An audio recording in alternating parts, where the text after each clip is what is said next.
All right. Welcome everyone to the December safety meeting. I hope everyone's had a Merry Christmas and everyone's doing well. Merry Christmas. All right, so end of the year, guys. So first thing I want to do is take a minute to recognize this team and the hard work that we put in this year. We did things safe. We had a good year. What we do, it isn't easy. Going to the mills, unloading hazardous materials, loading hazardous materials, navigating their equipment, and civilian drivers. What you guys do is very critical. So first thing we'll do is we'll go over some safety information here. So it's been 139 days since our last loss of containment, since our last overflow, guys. So I want to keep that number, and I want to roll that into 2026, and hopefully we can have another year without a loss of containment. So we did have 2 overflows in 2025. We learned from them. We use them as teaching experiences, and hopefully we can nip it in the bud and get better next year. We did set a hard line at the end of 2024 for texting and driving, and we went the entire year without any events. So congratulations, guys. Good work. We did also have a number of inspections from the DOT, and we got a clean bill of health. So that means we're doing our job. We're doing our pre-trip inspections, our post-trip inspections. We're making sure that all of our equipment is up to the DOT standard. So congratulations, guys. All right, from an operational overview, guys, believe it or not, you guys hauled 71 million gallons. That's a huge number, guys. 71 million gallons. As a collective workforce, we did 77,000 hours for a total of 15,000 loads. So you guys killed it. You guys were out there hustling, working hard. Compared to last year, though, guys, we hauled more miles. We were about even on our hours, and our loads were slightly down. We've all seen it, the steel boats are not running like they were in the past. But we've, attacked new business and new opportunities, and we've maintained consistency. All right, guys, so next we have a very special guest here, our president of PDS Technologies, Chris Thompson. He wants to say a couple words, and we're excited to have him out here.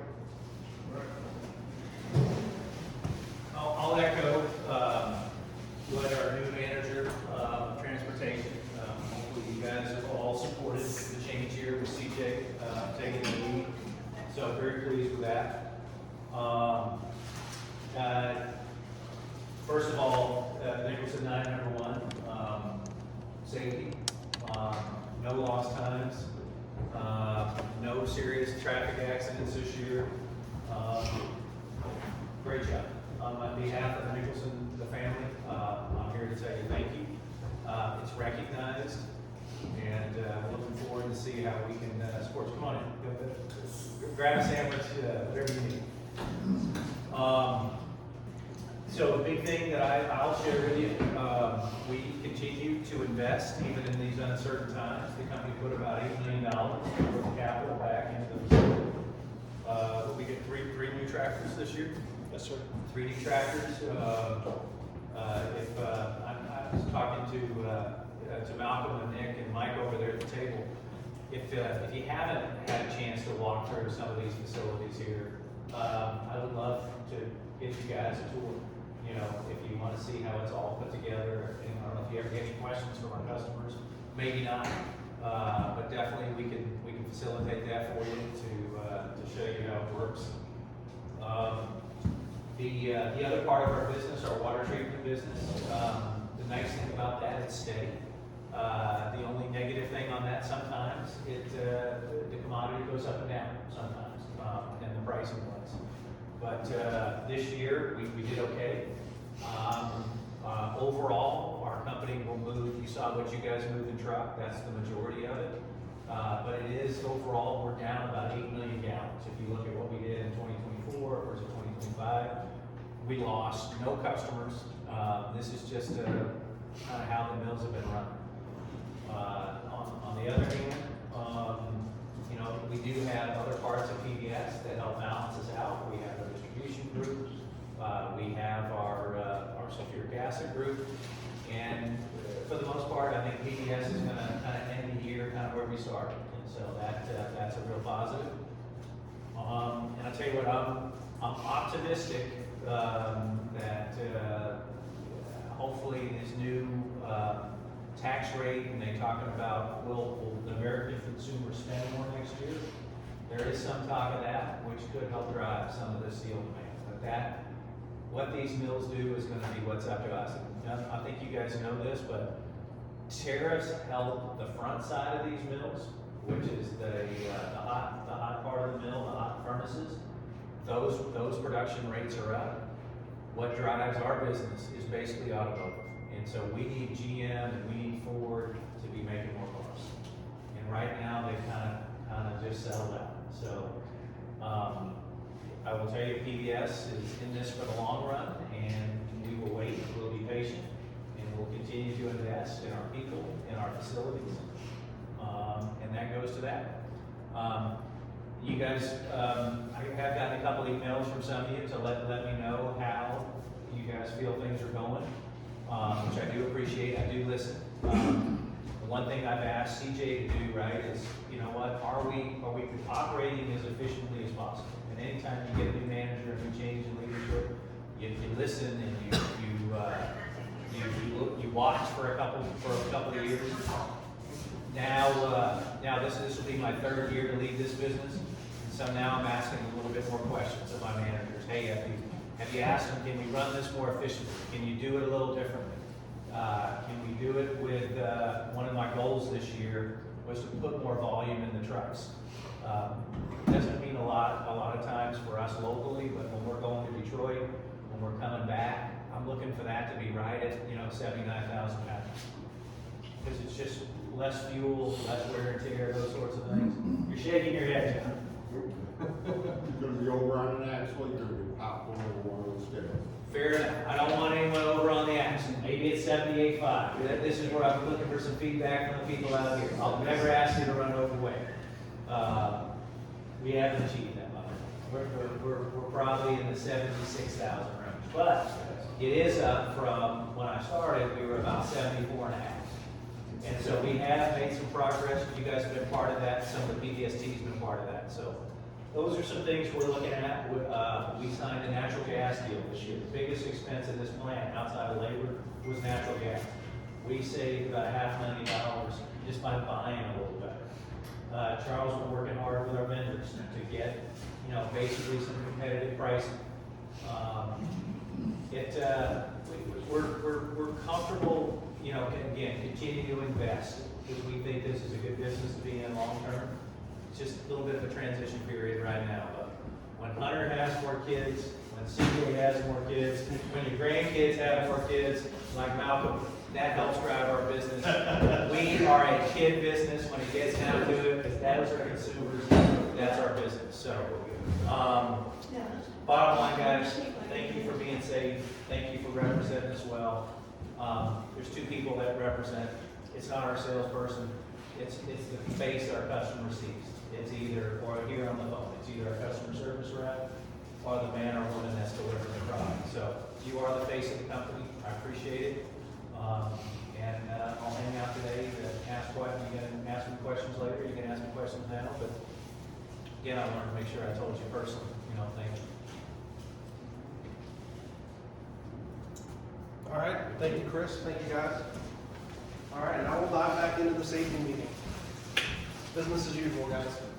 All right, so everyone had their respirator fit test done last week. How'd it go? Not great. Great? No. Well, I see a lot of shaved faces. We got it done. Check the box. Good work, guys. All right, then we're going to go over some stop work authority and some winter driving, and then I'm going to dive into the Samsara tablets. All right, so why are respirators used? Respirators are not our first line of defense. They're technically our last. So in our conditions here in the plant, we shouldn't have to wear them, but we have them just in case. So respirators are used only when exposures can't be reduced by other means. Vapors don't care how tough you are. You don't feel the damage right away. You're going to feel it the next day, the day after, a week later, 10 years down the line. Your lungs don't heal like cuts do.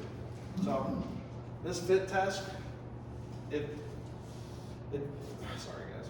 We just fit test so you know the mask fit your face, but only that it works every time you want to wear it. So we want to make sure that when we're putting this thing on and we need to wear it, we need to know that it fits. So that's why we test it. All right, the fit test gear works. So we went through the test, we confirmed it fit to our face. Anyone know how often we have to do the test? Once a year. All right, so we all use the same make, model, size, we all use the same cartridges. Next thing we want to know is, okay, are we inspecting it before we're using it? So some big things that we want to look for are the seal. So the seal that goes on your face is very, very, very important. So this is something that pretty much needs to be cleaned every time you use it, the seal that goes around. So when you use it, you need to clean it the next time after. The whole cartridges you can reuse depending on the situation, but I'll be going over a little bit more on how to break these things down and clean it. All right, so cleaning keeps the seals working, prevents the breathing contamination, and extends the equipment life. So when do you want to clean it? We want to clean it after each use. So normally there's a nose piece that sits right here. You're going to take that off, and then you're going to take the actual mouthpiece off that just clips in right there. And then you're going to wash it with soap and warm water. And one thing you guys want to make sure that you do not want to do is you don't want to wash the cartridges, because once you get those things wet, they're done. Okay, so Are you ready? you can go back to there. Okay, so if you smell or taste vapors, change your cartridges. If breathing gets harder, change your cartridges. If cartridges get wet, change your cartridges. If they're damaged, old, or expired, you guys know we have plenty hanging around. Change them if you think you need to change.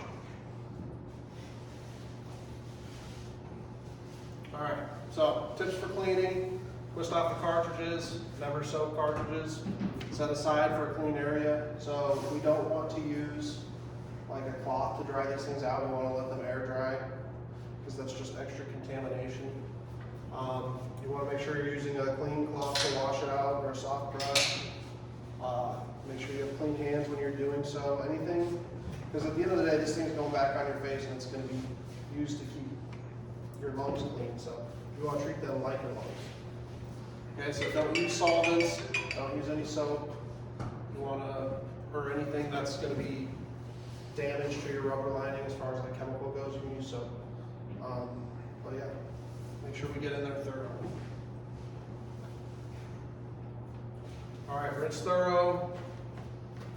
Make sure the seal is still flexible, the lens is tight. If it doesn't look right, don't use it, obviously. Reinstall the cartridges, seal the bag in your hefty bag that we provide for you guys, and make sure you store it in a dry and clean area.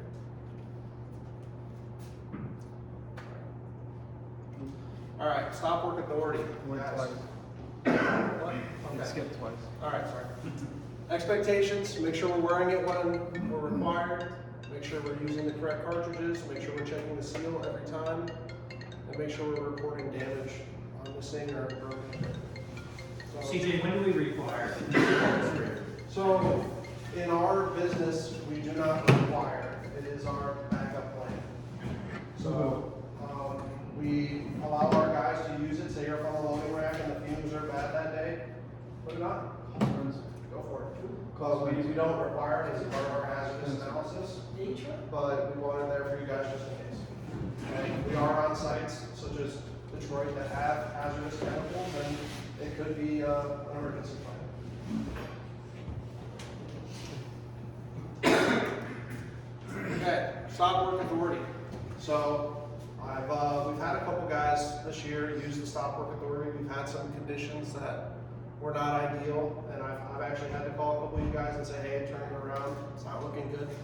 But I want you guys to know that in no time am I ever going to bog down on anybody for using it. You know, it's there, we want you to be able to use it, and stop work authority is a real thing. That's how we ensure that we're being safe. So if conditions aren't safe, the correct move is always stop. If you get the Illinois border and the snow's coming down, pull it over. We value you more than we do that load. All right, so when to use it: road conditions deteriorating, visibility drops. Often, guys, it's not the roads that are the issues. It's more often that it's the customer site. So make sure you guys are being vigilant of that. Okay, slow down, steady. You guys know how to drive in the snow. Make sure that we're reducing our speed, increasing our following distance. Make sure that we're not making any sudden moves. Make sure that we're always leaving ourselves out. All right, so we do have a lot of issues around here where the roads are getting plowed and the roads are getting salted, but our sites, whether it be Portage, whether it be US Steel, they're not getting the attention that they need to. So this is an opportunity for you guys, if you see something, give somebody a call. Hey, Bethlehem is an ice skating rink and we can do something. We can make the phone call. We can tell the customer, hey, put down some salt. Or we also provide you guys with salt too, but not enough to salt their whole property. So just let us know and we'll let them know.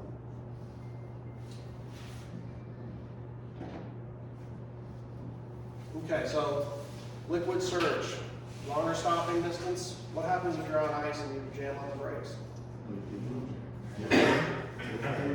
Are you gonna stop? Nope, not You're not gonna stop.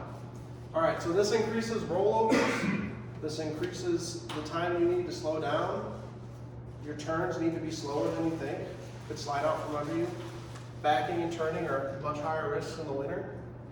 So when winter conditions mean stop, if ice covers the road, if you see multiple cars in the ditch, that's a good sign. Plows can't keep up. If there's a foot of snow on the 80-94, you don't feel in control. If you don't feel in control, you're not.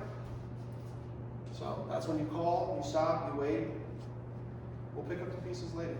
What's most important is you guys. All right, so on an icy road, how much longer can it take for your loaded truck to come to a stop? 2 times, 3 times, 5 times, or 10 times? 10 times.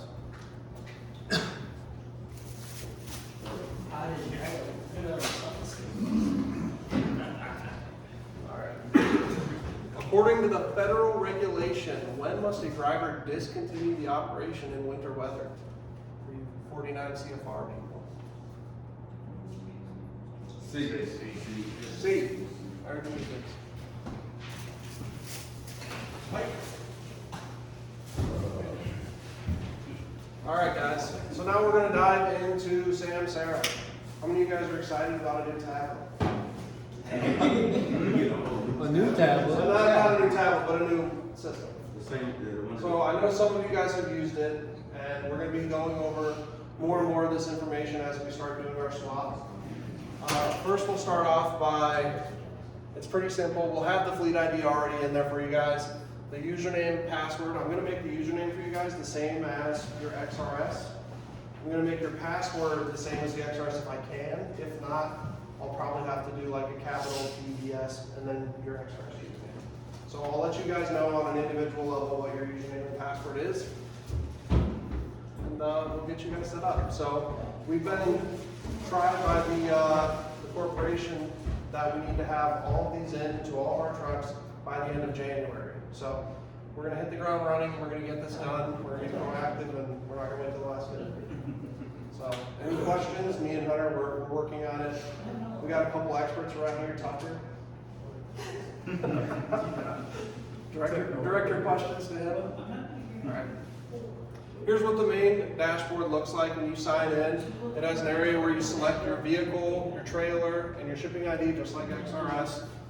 Then it has HOS, driver, route, document, trip log, vehicle. You hit the HOS button. Pretty similar to XRS. Okay.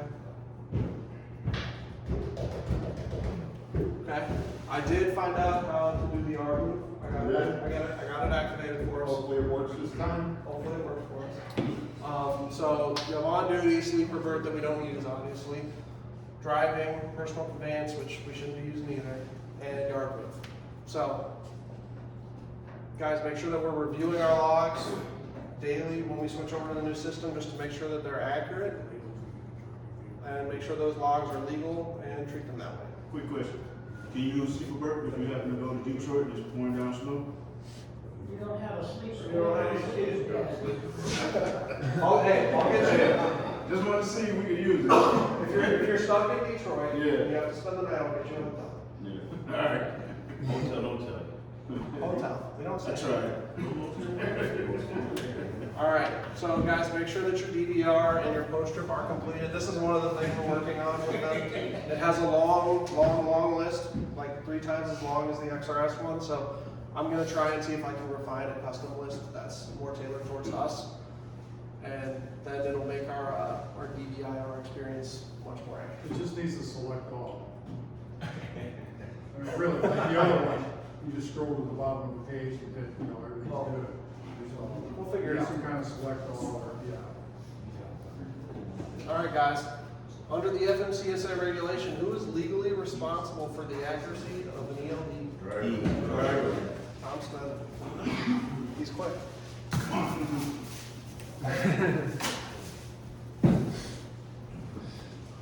All right, next. All right, here we have the safety video of the month. Here we go. You want the sound on? That's No. not good. Oh, better than I thought.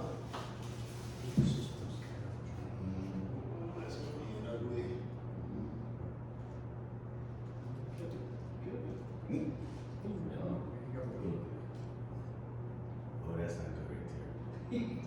That's not good. I don't know how. Oh, wow. It's not trailers. Throw the trailer in the ditch. Yeah, it's because the grass stopped. Yeah. He pulled it out of there too. He just drifted. And brown. I-65 drift. Guys, when it's snowing and you're on that 80-94, is that not what you guys see if you're on the toll road? So if it's like that, pull it over, guys. Can we watch this one? Another important part about the stop work authority is make sure you call dispatch too, because we want to know that you guys are safe, and we want to know that that one's not getting there, so we can communicate that to the customer. All right, thank you guys. Hope you guys have a happy New Year, and hope you guys have a Merry Christmas. Yeah.